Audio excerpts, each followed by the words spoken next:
un tema importante, un tema actual. Y bueno, en la actualidad llevas un ministerio, mi hermano, me gusta, antes de entrar a hablar sobre toda lo que nos atañe en esta tarde, tienes el ministerio director del proyecto Israel, llamado Un puente entre Sefarad y Erez de Israel. Me gustaría que nos hablase un poco de ello. Bien, este proyecto es algo que surgió hace ya más de 22 años y es un proyecto que ha ido tomando forma a lo largo del tiempo, guiado evidentemente por el Señor. Un proyecto que nació en una noche de oración y de vigilia, como digo, hace ya mucho tiempo, y que realmente lo que pretende ser es precisamente lo que dice el título mismo, ¿no? Un puente entre Sefarad, que es la segunda casa de los judíos en todo el mundo, y la tierra de Israel. Eretz Israel, como bien dice el título, es la tierra de Israel en hebreo. Sefarad, que aparece en la Biblia, es un lugar muy importante, ha sido importante y será importante en los tiempos finales. Y la tierra de Israel, evidentemente, es donde la Biblia cobra vida. Así que lo que este proyecto pretende ser es un puente para que el pueblo de Israel pueda ser bendecido desde Sefarad, desde España. Desde aquí podamos no solamente orar y bendecir, sino comprender cuáles son los planes de Dios para el pueblo y la nación de Israel y qué tenemos nosotros que hacer y cómo hacerlo para que esos planes se cumplan y nosotros ser parte de ese plan. Cuando hablamos de Sefarad, evidentemente ya la Biblia creo que nos habla bastante de Sefarad. Sí, mucho. Tanto en el Antiguo como en el Nuevo Testamento. Evidentemente ya en el Nuevo Testamento se le llama España o Hispania, la provincia romana de la península ibérica, pero en el Antiguo Testamento los profetas ya se refieren a ella como Sefarad. Vemos que una de las zonas donde se menciona, aunque no se dice Sefarad, pero habla la zona geográfica de Tarsis, las naves de Tarsis, a donde el profeta Jonás quiso huir de la presencia del Señor. Y es un lugar, es más, es importante porque el puente no lo construimos solamente con Biblia, sino también con historia, con cultura, con conocimiento. Y España, como nación, ha sido habitada y poblada por diferentes culturas a lo largo de los siglos. Pero la cultura, la etnia que más tiempo ha permanecido en la península ibérica ininterrumpidamente son precisamente los judíos. Sabemos, y esto son evidencias arqueológicas, es decir, científicas, que ya en el siglo I hay presencia judía. Y es evidente que Jonás en el siglo III, IV a.C., cuando huía hacia Tarsis, era muy probable que ya hubiera colonias judías, ¿no? De la primera diáspora, cuando el primer templo de Salomón fue destruido, huyeron y llegaron aquí a España. O sea que la cultura judía, las raíces judías están muy, muy arraigadas aquí en España. De hecho, nosotros tenemos a menos de 100 kilómetros, tenemos una colonia importante, ¿no? Aquí en Gibraltar. Así es, así es. Bueno, aquí tenemos tres culturas principales, ¿no? Tres historias, que es la historia judía, la historia cristiana y la historia islámica. La cristiana y la musulmana es evidente, lo podemos ver en los monumentos, en muchas costumbres y los nombres, ¿no? Que podemos tener. En cambio, la cultura y la historia judía hay que pensarla. ¿Por qué? Porque las otras dos han intentado enterrarla, han intentado hacerla desaparecer, cuando en realidad, por ejemplo, Maimónides, uno de los grandes pensadores, médicos, etcétera, filósofos de la historia, pues era un judío español. Tenemos otros muchos que han aportado grandes avances para la historia de la humanidad, que eran judíos precisamente de aquí de España. Apellidos. ¿Cuántos apellidos hay en España que son de origen sefardí? El arroz con leche, Antonio. ¿Tú sabías que el arroz con leche es un alimento, es una comida judía? El cocido que decimos madrileño, eso lo trajeron los judíos. Podríamos estar haciendo un etcétera. Es decir, es entender cómo es nuestro país, con esas raíces que tenemos, con esa historia, con esa cultura y sobre todo con esa importancia que Dios le da a España. Y creo que desde España tenemos que comenzar a bendecir lo que Dios bendice, amando lo que Dios ama. Amén. Y Dios ama a Israel. Amén, amén. Hablaba de Israel, bueno, pero si hablaba de 100 kilómetros, pero si nos centramos en nuestras ciudades en la frontera, tenemos aquí un testimonio vivo, evidentemente, ¿no? De esa sinagoga que estuvo aquí, evidentemente, ¿no? Y la comunidad judía, ¿no? En el barrio judío que tenemos aquí en nuestra ciudad de Jerez de la Frontera. Pues nada, que el Señor bendiga este ministerio. ¿Y qué tiempo lleva? ¿Me comentaste? Bueno, la visión el Señor me la dio allá por el año 2001, aproximadamente. En ese momento empecé a orar para tener la oportunidad de viajar a Israel. Estuve 15 años orando, Antonio, 15 años orando y preparándome, formándome, aprendiendo para que cuando llegara el momento estar preparado. Y ese momento llegó en el 2017, hice un primer viaje exploratorio y ya a partir del 2018 pues sí que ya me lancé a darle forma a todo lo que el Señor había puesto en mi corazón, organizando viajes, organizando formación y de alguna manera acercando Israel, el Israel bíblico, el del pasado, presente y futuro, al corazón de la iglesia y de los creyentes, de los discípulos de Jesús. Jesús, un judío, sí, el amén. Mesías de los judíos. Amén, amén. Y el que volverá, como veremos más adelante, a reinar en Jerusalén. Bueno, no es pronto, acabamos de comenzar y bueno, ya hay personas que aquí ya nos comentan que somos unos nazis y que somos unos sionistas, sencillamente por amar al pueblo de Israel. ¿Qué le diría a estas personas que ya nos están escribiendo? Bueno, creo que la falta de respeto nunca es el camino para llegar a entenderse o por lo menos a escucharse. Evidentemente ni somos nazis, yo personalmente no me considero sionista. Creo que todos estos insultos vienen de prejuicios, a veces viene del propio antisemitismo que está muy arraigado en el corazón del ser humano y en las personas, y más aquí en España, pero también de la ignorancia. La ignorancia. Y con esto no estoy llamando ignorantes a los que nos están escuchando, nos están viendo, simplemente la ignorancia general que hay en cuanto a Israel y la ignorancia que hay en cuanto a Dios y la Biblia. Entonces, bueno, solamente puedo decirles que los bendigo en el nombre de Jesús. Amén, amén. Y que oraré por ellos, sean quienes sean, para que un día el Señor abra sus ojos también, como abrió los míos. Sí, porque nosotros el propósito de hoy en día no es justificar, evidentemente, las atrocidades que se están haciendo a través de ninguno, porque estamos en contra de toda violencia y en contra de los asesinatos y de todo ello, por la parte que se haga, evidentemente, ¿no? El propósito de hoy es venir a hablar qué dice la Biblia en relación a todo esto que está aconteciendo, como la Biblia habla de otros campos, habla de la climatología, habla evidentemente del ser humano, del hombre, habla de las naciones, habla de la salvación, habla de Cristo y también habla de Israel y habla de las naciones. Y queremos sencillamente expresar y comunicar qué dice la Biblia en relación a la actualidad, que yo creo que hay mucho que tiene que decir. Está todo escrito, Antonio. Bien. Está todo escrito. Lo que pasa es que hay que saber leer con los ojos adecuados y con un corazón abierto, una mentalidad abierta. Evidentemente, Israel moderno como nación, pues comete errores como cualquier nación. Claro. Ahora, Israel no empieza las guerras. El que lee un poco de historia, y aquí no estamos hablando de Biblia, estamos hablando de historia, no es Israel el que empieza las guerras. Cuando en el 1947, el 29 de noviembre de 47, las Naciones Unidas, después de las atrocidades del Holocausto y el sufrimiento de los judíos en el mundo, entienden que es tiempo de que los judíos tengan un hogar nacional, se aprueba la partición, ¿no? de lo que se llamaba la tierra de Palestina, donde había judíos, porque siempre ha habido judíos, y había árabes, y había drusos, y había cristianos, y había un poco un batiburrillo de todo, ¿no? Los judíos lo aceptan la poca tierra que se les ofrece, aceptan incluso que sea la peor parte de la tierra, porque lo que se les ofrece es el desierto y los pantanos infestados de malaria. En cambio, el mundo árabe lo rechaza. Aún así, en el 48, el 14 de mayo del 48, se establece lo que es el Estado moderno de Israel y ese mismo día 5, 6 países, naciones árabes, le declaran la guerra a Israel, una guerra que Israel gana. Tenemos sucesivas guerras que Israel no comienza, excepto la del 67, que fue una guerra preventiva porque ya se sabía que iba a ser atacado de nuevo por diferentes países árabes. Israel gana.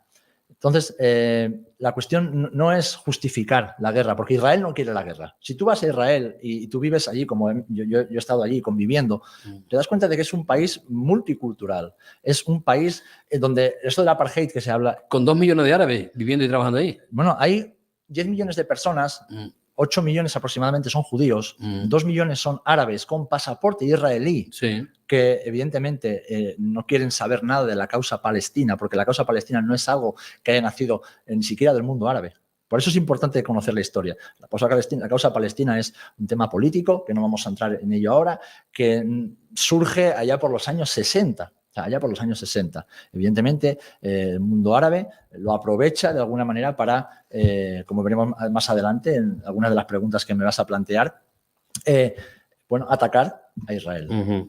Pero claro, para poder hablar desde aquí, desde Occidente, como hacemos muchas veces con mucha alegría y ligereza, insultar muchas veces y juzgar lo que pasa en otras partes del mundo, hay que conocer la historia y para eso tenemos que conocer la historia desde todas las partes. Exactamente, sí, sí. Y cuando yo voy a Israel yo no me encuentro con un apartheid, todo lo contrario, me encuentro con un país muy desarrollado, un país moderno, un país que es luz a las naciones en muchas esferas de la política, de la medicina, de la economía, de la innovación, de la tecnología, de todo, de todo. De democracia en toda aquella zona. Bueno, es el único país democrático en esa zona y además es un país, por ejemplo, donde la igualdad está garantizada y el mismo número de hombres que de mujeres como CEOs, ¿no? como grandes jefes en las empresas. Los salarios son igualitarios, gana lo mismo un hombre que una mujer.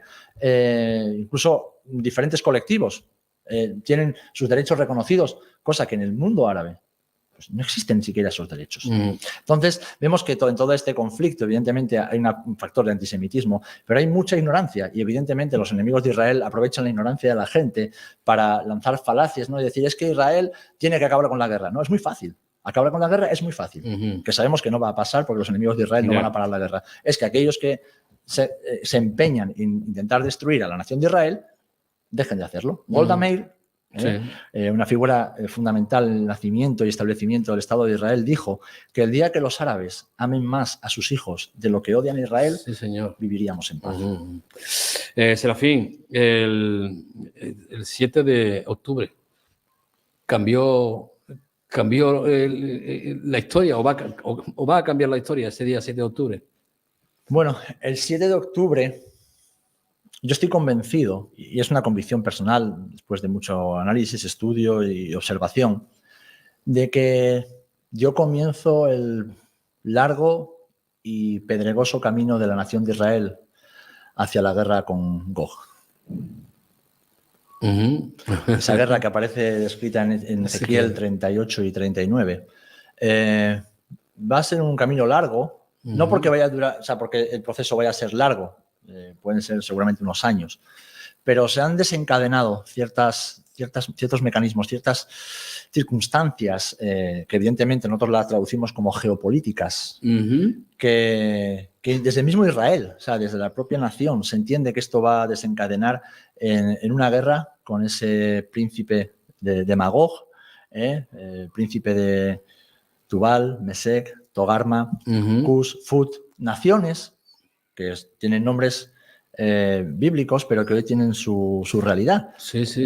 Rusia, Libia, Etiopía, Turquía, países que evidentemente son, no, en el caso de Etiopía no tanto, pero se cree que en el futuro pues tendrá algo que ver, que son enemigos acérrimos de Israel. Y qué curioso que de esos países, uno como Rusia esté coaligado con Irán.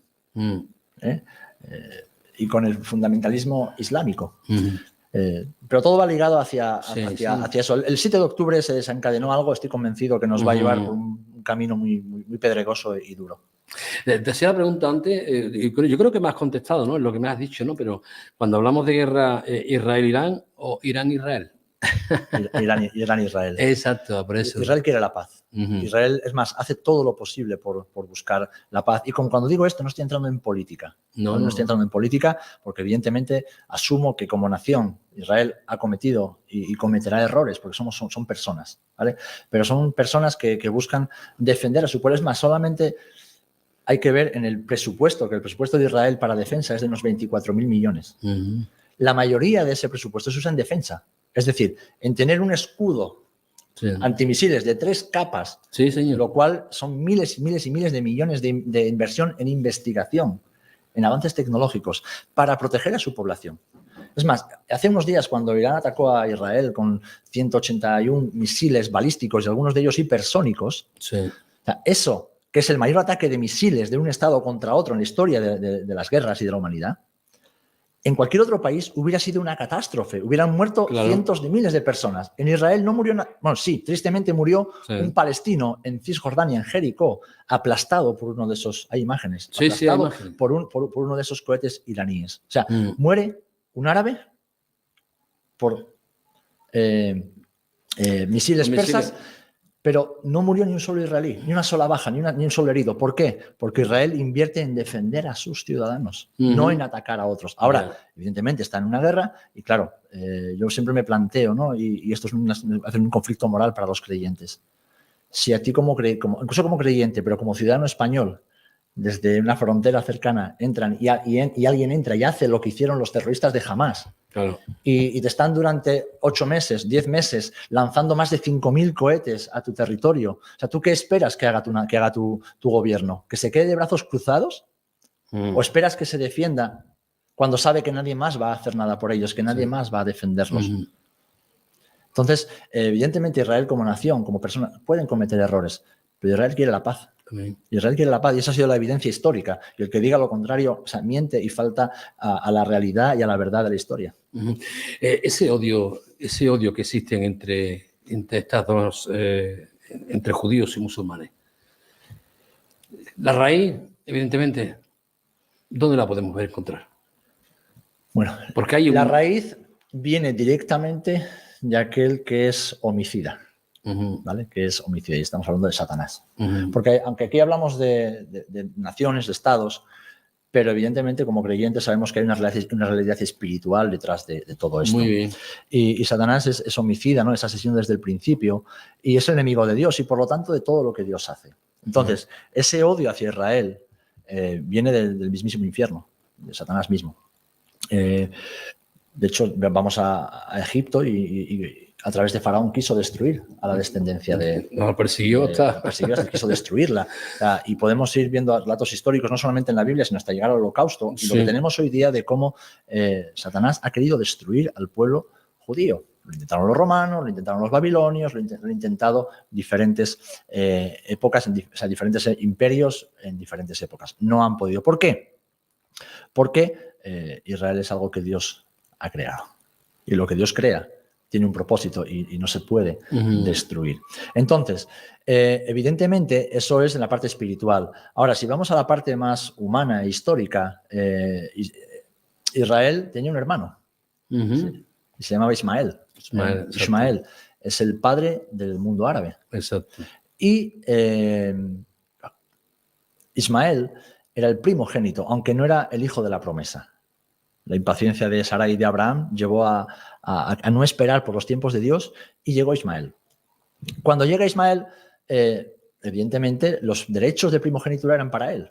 Pero cuando nace Jacob, y Dios le recuerda a Abraham que Jacob, o sea, que Isaac, en este caso, es el hijo, voy a corregir, no es Jacob, es Isaac, es el papá de Jacob, el que es el hijo de la promesa y en su descendencia serán benditas las naciones de la tierra.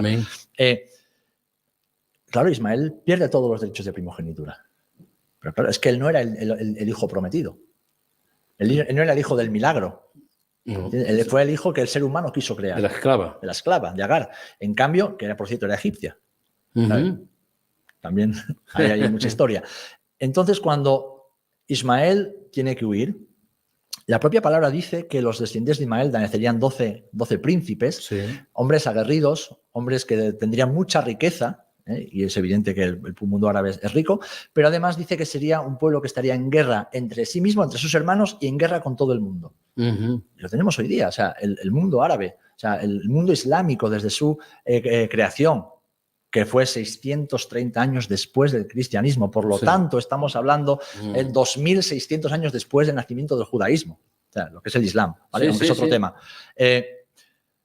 Estamos hablando de un hermano que quiere recuperar algo que no le pertenece. Entonces, ese odio viene porque la promesa de Dios es para Isaac y Isaac en Jacob. Y Jacob es Israel. Dios le cambió el nombre. E Ismael quiere arrebatarle. De hecho, si leemos el Corán, es un compendio de escrituras sacadas del judaísmo, es decir, la Torá y del Tanaj, está sacado de los escritos cristianos y luego de invenciones, o sea, de tergiversaciones de la realidad, donde constantemente se quiere, el lugar que ocupa Jacob, ponérselo a Ismael. Pero el mismo Corán afirma que la tierra de Israel, la tierra de Judea, le pertenece a los hijos de Jacob. El Corán afirma que esa tierra es la descendencia de Jacob, no es la descendencia de Ismael. Aunque luego quieran decir que Abraham fue a sacrificar a Ismael y no a Jacob y demás, pero sí, cosas que no tienen ni pies ni cabeza. Porque claro, hay que intentar cambiar la historia para que cuadre con los intereses personales. Pero ese odio viene de ahí, es un odio fratricida que tiene como fondo un odio espiritual, que es el odio de Satanás por Dios y por todo lo que Dios ha creado. Y Israel es una nación llamada, creada, formada y sustentada por el Señor. Amén, amén. Antes me decía, hablábamos de Egipto, sí, evidentemente, ¿no? Cuando el pueblo de Israel está durante 430 años ahí oprimido y cuando sale, como el pueblo de Egipto, Faraón en este caso, sale para destruir a Israel. A través de toda la historia, ya me comentaba, ¿no? De que vemos esto claramente, ¿no? Y la Biblia también, hay algún pasaje donde claramente nos diga destruir a Israel. El deseo.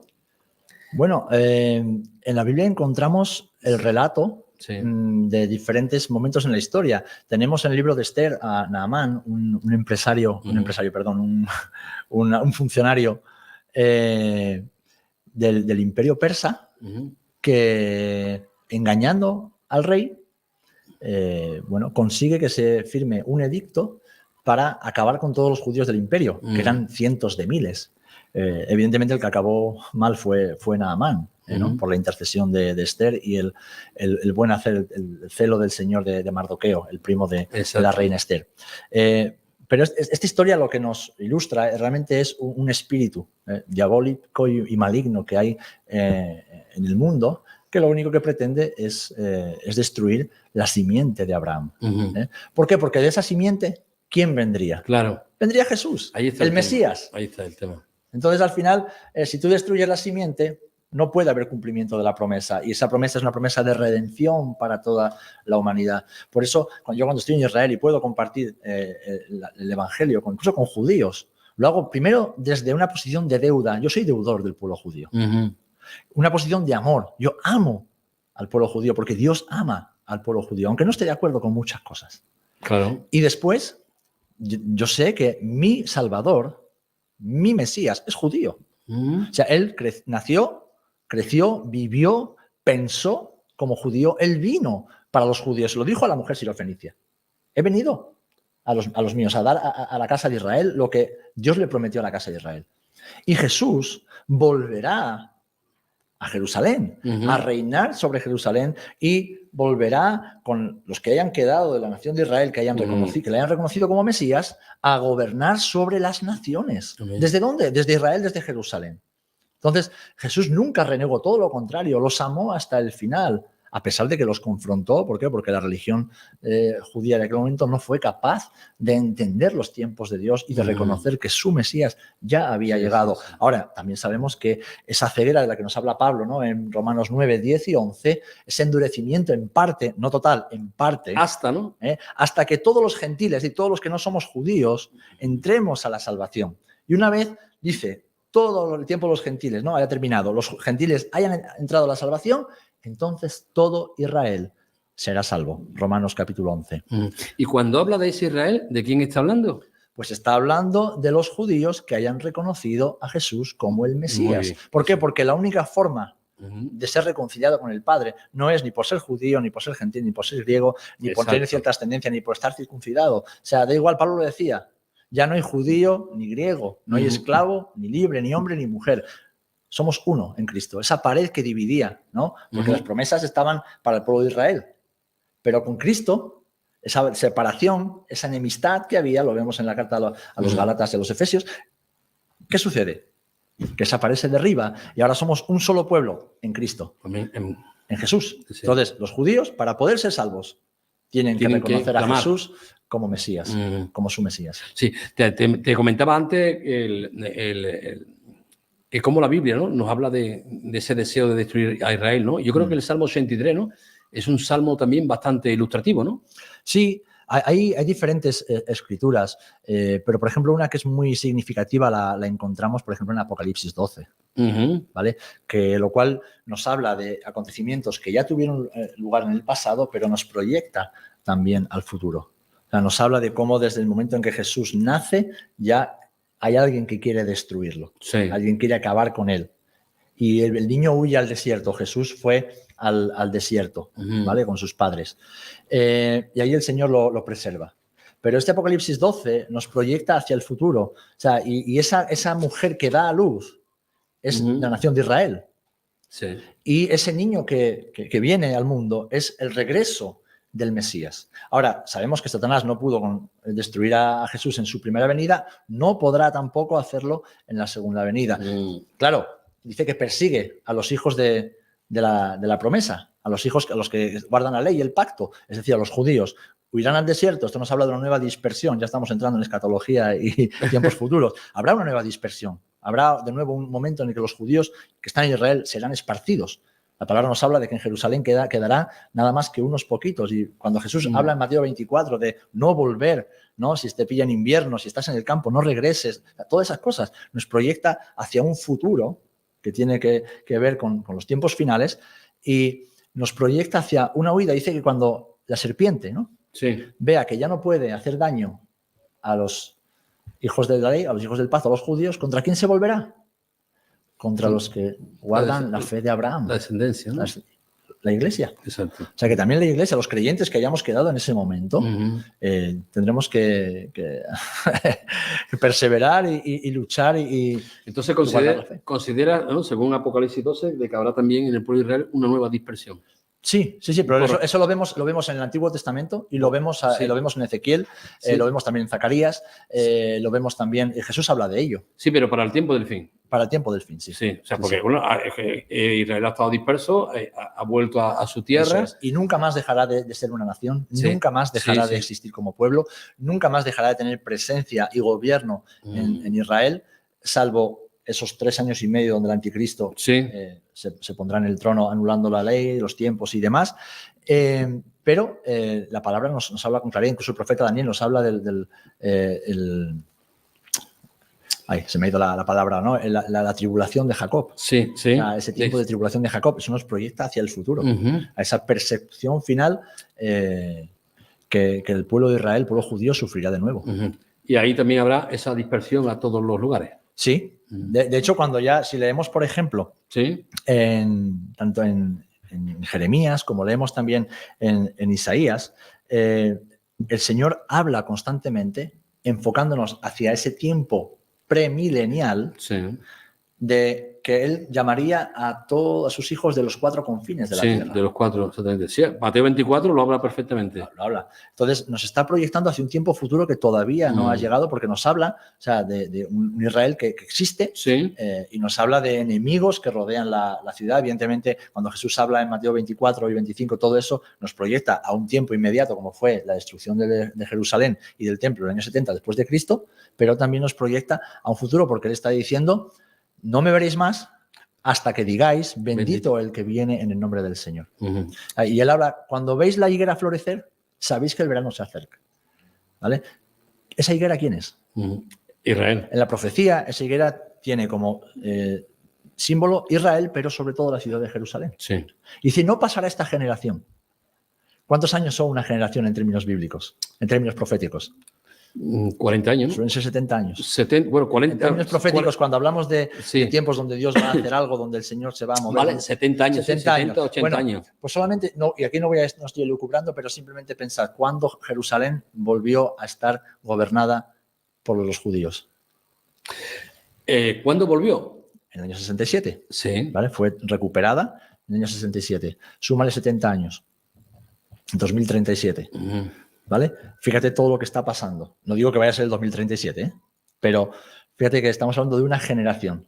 Y desde que Dios recogió de nuevo a sus hijos, Israel vuelve a ser de nuevo una luz a las naciones. El Evangelio está siendo predicado ya en todo el mundo. sea, cada vez quedan menos personas que no han escuchado el Evangelio. Sí. Dice que la palabra que Jesús, cuando vuelva, todo ojo lo verá. Ahora, cualquier cosa que pasa en cualquier parte del mundo, especialmente en Israel y especialmente en Jerusalén, todo el mundo puede ver en tiempo real lo que está sucediendo. Vemos ese tiempo de aflicción, ese tiempo de tribulación, ese tiempo de casi como dolores de parto, ¿no? de que Jacob deberá sufrir. Y de nuevo nos acercamos hacia momentos, lo vemos en la ONU. O sea, el mismo lugar donde Israel moderno fue concebido es el mismo lugar que se le está volviendo en contra. Exacto, sí. Y sabemos que incluso sus propios aliados lo dejarán solo. Sí. ¿Me decías antes que Israel volvió a tomar lugar de posesión de su tierra en el año? No, como Estado nació en el 48. Eso. Pero Jerusalén la parte vieja de Jerusalén, la tomó, claro, donde estuvo el templo. Sí, y donde se reconstruyó el tercer templo, eso estaba en manos jordanas. Sí. Y fue en el 67, en la guerra de los 6 días, que exactamente, toda la ciudad de Jerusalén ocupó. Vale, de acuerdo, sí, tomó la... ahora sí, claro, es que no te había entendido completamente de acuerdo. Pues la verdad es que tenemos un panorama ahí bastante... Y lo increíble de todo esto es que estamos viendo, evidentemente, cómo todo esto se va formando, ¿no? Y digamos, el puzzle, pues, va tomando forma, ¿no? Así es. Lo increíble, Serafín, ¿no? Porque muchas veces las personas dicen que el Estado de Israel fue una casualidad el hecho de que se formase como nación, ¿no? Considera lo que dice, ¿no? Yo creo que Isaías 66 ya nos habla de cómo Israel nacería en un solo día, ¿no? ¿Ves tú personalmente el cumplimiento de Isaías 66 en el año 1948? Eso es. ¿Cumplimiento profético, lo ves? Sí, claro, es claro. Es claro, o sea, un día Israel no existía, al día siguiente Israel existía. O sea, hay que estar ciego para no ver que 2700 años antes de que eso sucediera ya estaba escrito. Sí. Evidentemente, eso es parte del cumplimiento profético. Es más, la palabra habla de que las naciones traerían a los hijos de Israel sobre águilas, sobre alas de águilas. Sí. Claro, en los tiempos de Isaías no había aviones. Ya. Él veía, en la visión que él tuvo, él veía grandes pájaros trayendo a los hijos de Israel. ¿Quién trajo? ¿Quién ha estado trayendo a los hijos de Israel a su tierra durante estos últimos 78 años? ¿Quién? Así que, ¿qué papel está tomando actualmente, en este caso, ¿no? Lo que estamos viendo, ¿no? Irán. Irán, yo creo que es crucial. Es porque Irán, a través de desde que Israel es nación, han habido otros países que sí han atacado, como lo sabemos, pero Irán nunca entró, digamos, en acción hasta hoy, hasta hace unos días.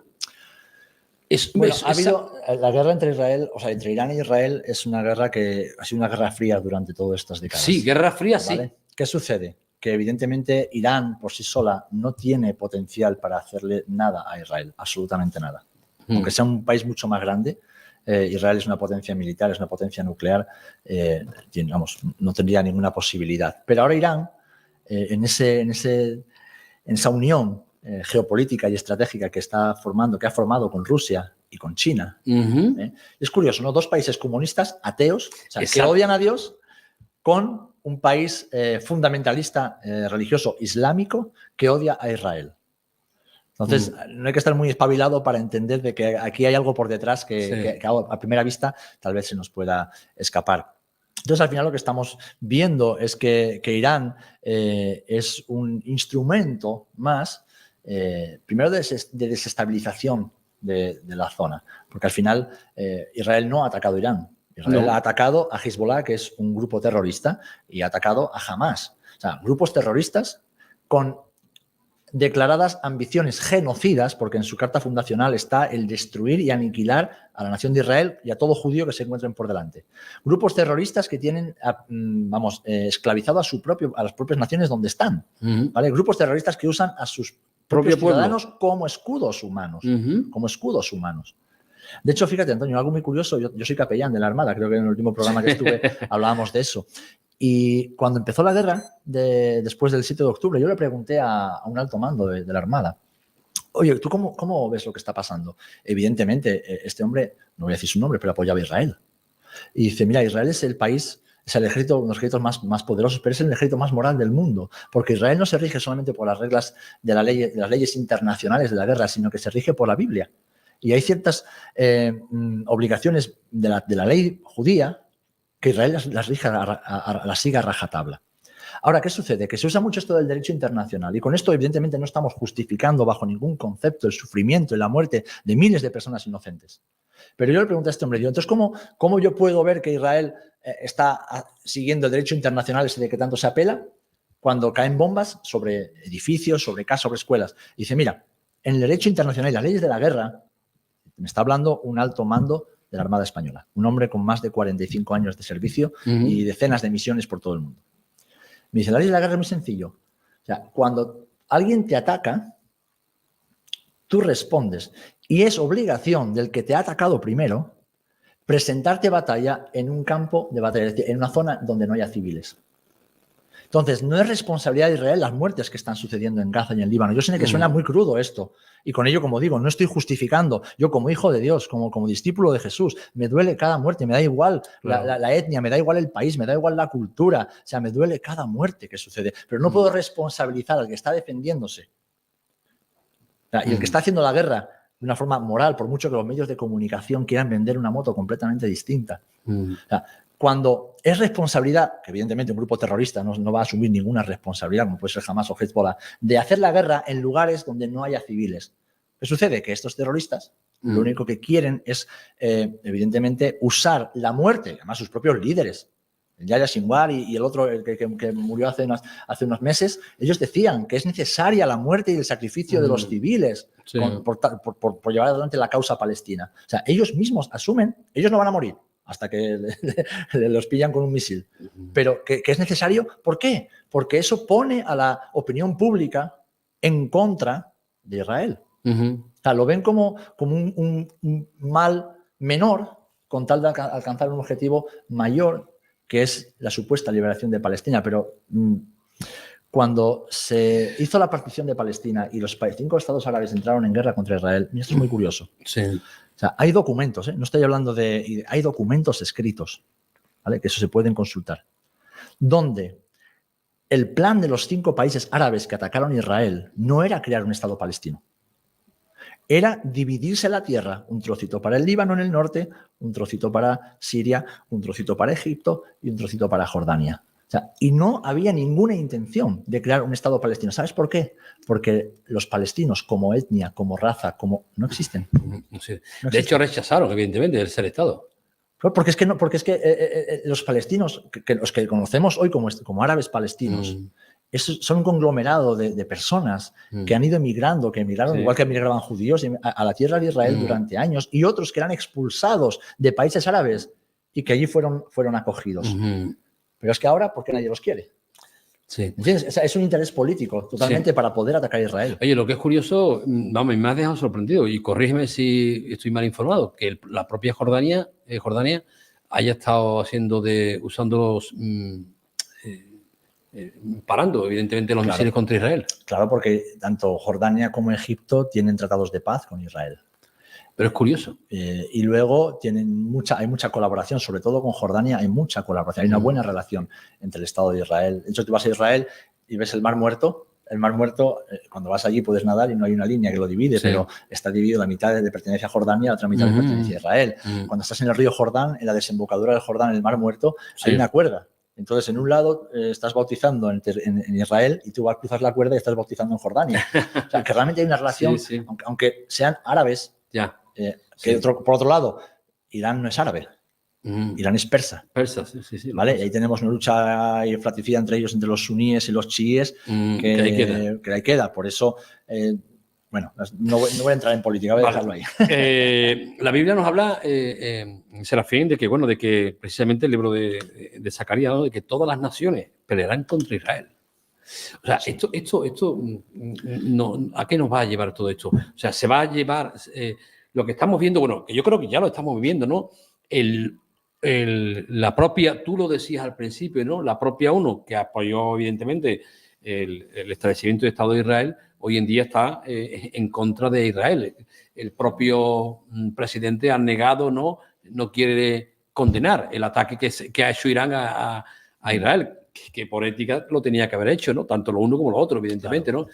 Pero la pregunta, todos los países, literalmente, todas las naciones pelearán contra Israel. ¿Qué va a hacer Israel para que se gane todo este odio, para que todo el mundo vuelva contra él? Bueno, Israel no puede hacer mucho, porque si está escrito se va a cumplir. Sí. O sea, es algo a lo que vamos encaminados. ¿Qué sucede? Que el pueblo judío es un pueblo muy resiliente. Y el pueblo judío, después del Holocausto y todo ese sufrimiento que ha padecido durante siglos, por no tener una tierra. De hecho, tú le preguntas a un judío y dices tú, bueno, pero ¿es seguro vivir en Israel? Y lo que te van a decir es, el lugar más seguro para un judío es Israel. Porque fuera de Israel estamos desprotegidos, nadie nos va a defender. En cambio, en nuestra tierra sí nos podemos defender. Entonces, es evidente que Israel, esta guerra que está librando es por su propia existencia. Israel no se puede permitir perder una guerra. Si Israel pierde una guerra, desaparece como Estado. Entonces, es por su propia existencia. Ahora, evidentemente, la geopolítica va a ir moviéndose, va a ir cambiando y llegará un momento en que Israel se quedará solo. Evidentemente estamos hablando ya de los tiempos finales. Zacarías nos habla ya del tiempo incluso del anticristo. O sea, nos habla ya de un momento donde, bueno, según algunas teologías ya la Iglesia no estará aquí, otros creen que sí estaremos aquí, no voy a entrar en ese tema ahora, pero ya es un tiempo final dramático en la historia de la humanidad, donde Israel una vez más se quedará sola y no será librada sino por la intervención del Señor directamente. Ya Israel no podrá hacer nada. De hecho, en Zacarías nos habla, ¿no?, de que para que Judá no se crea que ha sido por su fuerza y su poder y desprecia al resto de tribus, será el Señor el que pelee contra sus enemigos y la libre de la destrucción final. Entonces, estamos abocados a ver eso, no sé si en los próximos años, las próximas décadas, pero eso va a llegar. Sí. Y el escenario se está preparando. Sí, exactamente. Entonces, lo que estamos viendo claro es, y bueno, y lo hemos visto aquí, ¿no?, ese crecimiento de antisemitismo a paso agigantado. Bueno, date cuenta que en muchos países, desde el 7 de octubre, el antisemitismo ha crecido un 500%. O sea, países de Europa estamos hablando, no estamos hablando de países islámicos. Sí. Estamos hablando de países de Europa. Pero al final, fíjate, todo este odio, todo esto que se esconde, ¿no?, en esa alianza entre Irán, China, Rusia, se esconde detrás de la geopolítica, pero es algo que tiene más de 4.000 años de historia, como digo. O sea, es algo que es espiritual y que tenemos que verlo de esta perspectiva. Yo entiendo que el que no cree en Dios, o sea, el que no tiene una visión espiritual de las cosas, el que desconoce qué es lo que hace la Escritura, aunque lo conozca, no lo valora como verdad, como revelación, pues evidentemente lo va a ver desde un prisma totalmente humano y, humanamente hablando, pues claro, el que hace más daño es el que tiene más fuerza. Como el que tiene más fuerza es Israel, se le ve como el culpable. Pero si uno deja a un lado los prejuicios y mira lo que acontece, ojo, ahora mismo, con los ojos de la historia, y no la historia lejana, la historia más reciente, o sea, es evidente que no es Israel quien empieza las guerras. Es evidente que Israel es el único país democrático, avanzado, igualitario en todo Oriente Medio. Como lo dijo la palabra, una luz en las naciones, porque todas las naciones de alrededor son naciones que están dominadas por regímenes totalitarios, que viven muchos de ellos en la Edad Media, o sea, en la Edad Media, salvo los poderosos, que viven evidentemente como lo que son, emperadores, ¿no?, como dictadores. Y donde no hay derechos fundamentales, ni para las mujeres, ni para las minorías, no hay derechos. Estamos hablando, hay detrás de todo esto, que nosotros como creyentes, yo creo que, aunque ya creo que me has contestado en la pregunta, lo que sí vemos detrás de toda esta guerra geopolítica que estamos viendo, lo que sí detrás de todo ello hay una lucha espiritual. Sí, muy grande, muy grande. De hecho, lo que ya hemos mencionado Apocalipsis 12. O sea, eso es lo que se vive en las esferas celestiales, en lo espiritual, que luego se manifiesta en la tierra pues a través de guerras, de rumores de guerras, se manifiesta a través de persecuciones, ese odio visceral hacia un pueblo, ¿no?, como el pueblo judío, y todo esto. Entonces, ¿hay una parte de guerra de religiones? Sí, claro, pero no podemos simplificarlo. Ya, exacto. No podemos dejar, es una guerra entre dos religiones. No, porque realmente, o sea, si tú miras el judaísmo, no odia al Islam. Solo tienes que ir a Israel, tú vas al Parlamento hebreo, vas a la Knesset en Jerusalén. O sea, y en el Parlamento hebreo hay políticos judíos, políticos árabes, políticos que son ateos, pero todos ellos son israelíes. Políticos drusos, políticos ultraortodoxos, políticos religiosos musulmanes, árabes cristianos. O sea, es que hay una diversidad, ¿no? Entonces no podemos simplificarlo como una guerra de religiones, aunque la religión evidentemente está de fondo, muy de fondo. ¿Qué papel ocupa la Iglesia en todo esto? Bueno, un papel fundamental. La Iglesia tenemos un papel fundamental. Y fíjate, ¿tú sabes qué día es hoy, Antonio? Estamos a 4 de octubre. 4 de octubre, sí. En el calendario hebreo. Bueno, acabamos de comenzar el Rosh Hashanah. Rosh Hashanah. ¿Vale? Rosh Hashanah es el nuevo año judío. Exacto. Pero realmente, si vamos a Levítico capítulo 23, nos habla de las festividades que dan comienzo al año judío. Sí. Y son festividades que tienen 3 partes, en las cuales las 3 nos habla de trompetas. Hoy estamos en Yom Teruah, ¿vale? Lo vemos en Levítico capítulo 23, versículos 23 al 25, y dice que el 7º mes, el primer día, sonarán trompeta y harán santa convocación. Vale, este es el principio del año, trompetas. Vamos un poquito más adelante, el versículo 26, y nos habla que a los 10 días del mes será día de expiación. Aquí llegamos a lo que llamamos el Yom Kippur, el día de la expiación. Entonces, estos días, desde Yom Teruah, festividad de las trompetas, hasta Yom Kippur, son días de introspección, son días donde el pueblo judío se prepara para pedir perdón, para que Dios conceda perdón por los pecados de la nación. Y luego vamos a Levítico 23, 33 y nos habla de una tercera fiesta que también tiene que ver con todo esto, que es el 15 del 7º mes, y es Sukkot. La fiesta de los tabernáculos. Exacto. ¿Vale? Sí. Ahora, esto es súper importante porque, fíjate, Jesús en Mateo 24, cuando está hablando de los últimos tiempos, de su venida y de todo aquello, nos habla de que habrá trompetas en su regreso. Sí. Nos habla de que habrá trompetas. Dice cuando aparezca la señal del Hijo del Hombre, cuando ya la rama está tierna, nos habla de todo eso, ¿no? de la higuera, pero dice que Él enviará a sus ángeles con trompeta del cielo y juntará a los escogidos de los 4 vientos, desde un extremo del cielo hasta el otro. Aquí muchas veces los evangélicos, los creyentes, lo hemos identificado como nosotros. Sí. Jesús está refiriendo a los judíos. Exacto. Si está recogiéndolos, quiere decir que habrá dispersión, pero que además todos aquellos de Israel que estén fuera de Israel, el Señor los traerá a la tierra de Israel de una manera definitiva. Ahora, esto nos proyecta a 1 de Tesalonicenses capítulo 4, versículos 16 al 18, donde también se nos habla de que la venida del Señor vendrá, dice que con voz de mando, con voz de arcángel y con trompeta de Dios descenderá del cielo, los muertos en Cristo resucitarán. Pero también el apóstol Pablo en 1 Corintios 15, 52 también nos dice que en un momento, en un abrir y cerrar de ojos, a la final trompeta. A la final. Habrá varias trompetas. Claro. Nos habla de que en la final trompeta. Y no está hablando de una trompeta de metálica, está hablando del shofar, que es ese cuerno de carnero, que es la trompeta que se utilizaba en el Antiguo Testamento. ¿Cuál es esta final trompeta? Bueno, pues yo creo que como iglesia tenemos que entender y discernir, como decían, vemos en Segunda de Crónicas, no ser como los hijos de Isaacar. Hombres entendidos en los tiempos, que saben lo que tienen que hacer y a cuyos hermanos acuden para encontrar dirección de Dios. Como iglesia tenemos que entender qué tiempos estamos viviendo y precisamente días como hoy, ¿no? Donde hemos visto un milagro, que han caído cientos de misiles balísticos sobre una nación y no ha pasado absolutamente nada. Hemos presenciado un milagro. No ha pasado nada. Y es justo al comienzo, al comienzo de la fiesta del Año Nuevo Judío con las trompetas. Curioso. Y que el Señor nos proyecte como iglesia, como creyentes, a mirarnos a nosotros mismos. Primero a nosotros mismos. Porque sea que estemos aquí o que hayamos muerto, seremos llevados con el Señor. A ver. Pero eso no nos aleja de Israel. No, todo lo contrario, nos compromete con Israel.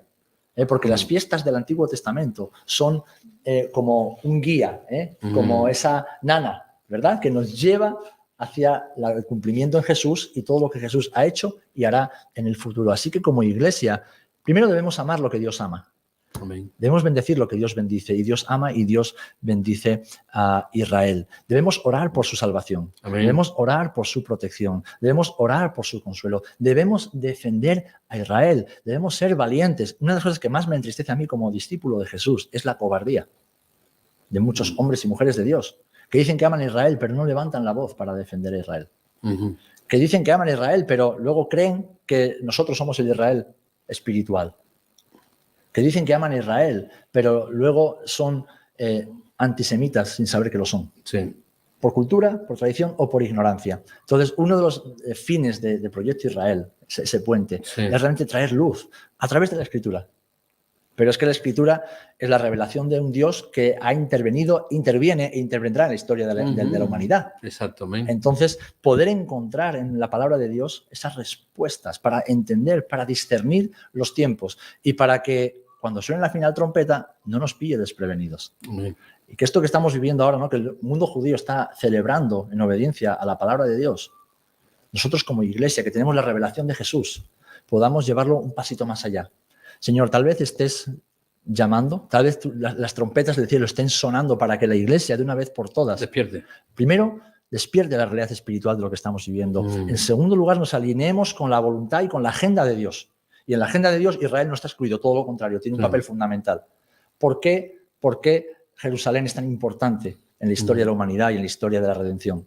¿Por qué? Porque es la ciudad que Dios escogió para poner allí su nombre. Y el enemigo intentando borrar el nombre de Dios de Jerusalén, borrando los templos. Sabemos que se reconstruirá un tercer templo, Sí. donde el anticristo querrá sentarse. ¿Para qué? Para ocupar el lugar que Jesús ocupará durante el milenio. Amén. ¿Por qué? Porque Jesús volverá a Jerusalén. Jesús posará sus pies sobre el monte de los olivos. Jesús reinará y regirá las naciones desde Jerusalén. Y todas las naciones deberán subir a rendir culto al Señor, pero además dice que tendrán que celebrar la fiesta de Sukkot, la fiesta de los tabernáculos. Exacto. Curioso, lo que vemos Sí. en el milenio. La tercera fiesta después de la última trompeta. Sí, señor. Sí, Entonces, señor.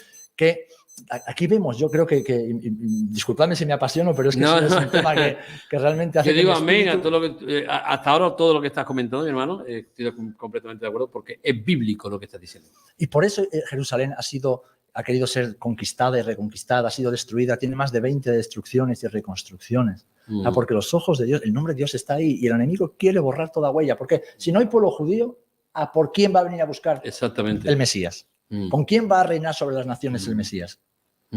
Si Jerusalén no está siendo gobernada por el pueblo que él escogió para poner allí su nombre y para poner en ellos su nombre y para que a través de ellos, porque ¿cuál es el propósito de Israel para la humanidad? Dar a conocer al Dios del universo. Sí, claro, evidentemente. O sea, ser instrumento de Dios para traer salvación y redención. Y fijaros que el trato de Dios con Israel es mucho más severo que con las demás naciones. Sí, sí, sí, evidentemente. Porque como él trata a Israel de una manera muy severa, Sí. muy severa. Pero aún así, las promesas de Dios son sí y amén. Y amén. Son para siempre. De hecho, no sé si estamos terminando, pero me gustaría leer un versículo Sí. que creo que responde, ¿no? a lo que muchas veces la gente dice, pero es Israel de hoy, el Israel bíblico, es el Israel de Dios y demás. Bueno, evidentemente, en el Nuevo Testamento Pablo ya lo deja claro. O sea, Sí. ¿ha desechado a Dios a Israel? No, en ninguna manera. ¿Vale? Pero si leemos, por ejemplo, en Primera de Crónicas 17:22, algo súper interesante. Dice, tú has constituido, y es un ejemplo de muchos versículos que hay en la Escritura, tú has constituido a tu pueblo Israel por pueblo tuyo para siempre. Y tú, Señor, has venido a ser su Dios. Amén. O sea, para siempre. Como tenemos también en Jeremías.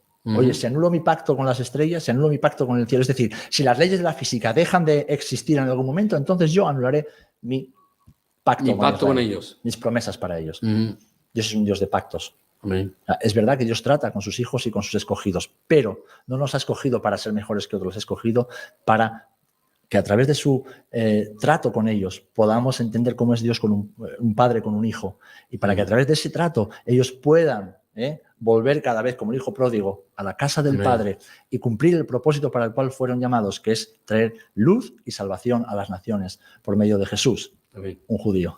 Amén, amén. Serafín, gloria a Dios, gracias por tu tiempo, por tus palabras y por transmitirnos, evidentemente, el conocimiento, ¿no?, de la palabra, ¿no? Y bueno, yo creo que nos quedan tiempos difíciles por delante. Sí, Jesús dijo, y oiréis de guerras y rumores de guerras. Pero dice, no os asustéis, no os preocupéis, este no es el fin. Este no es el fin. Y yo desde aquí pues quiero animar a todos aquellos que nos estén siguiendo. Si eres creyente, afírmate en la verdad, afírmate en la palabra, afírmate en Jesús. Sus promesas son fieles y se cumplirán sobre tu vida. Pero te animo a escudriñar la palabra de Dios, a escudriñar la Escritura, a profundizar en ella y ver qué es lo que el Señor dice para este tiempo, para nosotros como iglesia, pero también para la nación de Israel, porque todo forma parte de un plan de redención y de salvación. Y si todavía no conoces a Jesús y eres de los que estás a lo mejor escribiendo ahí cosas feas, insultándonos porque no estás de acuerdo con nosotros, bueno, que sepas que no te lo tenemos en cuenta, que te amamos en el nombre del Señor y que oramos para que también puedas conocer a Jesús. Porque cuando un día toda esta historia termine y la película llegue al final, no queremos echar a nadie de menos allá arriba en el cielo. Queremos estar con todos aquellos a los que les hemos compartido el amor y el mensaje de esperanza de Jesús. Y por mi parte, pues siempre dispuesto a predicar las buenas noticias del Evangelio. Al judío primeramente y también al gentil, a todo aquel que el Señor le ponga en el camino. Pues gracias, mi hermano. Que Gracias el Señor también bendiga tu ministerio, ¿no? Este puente entre Sefará y Israel.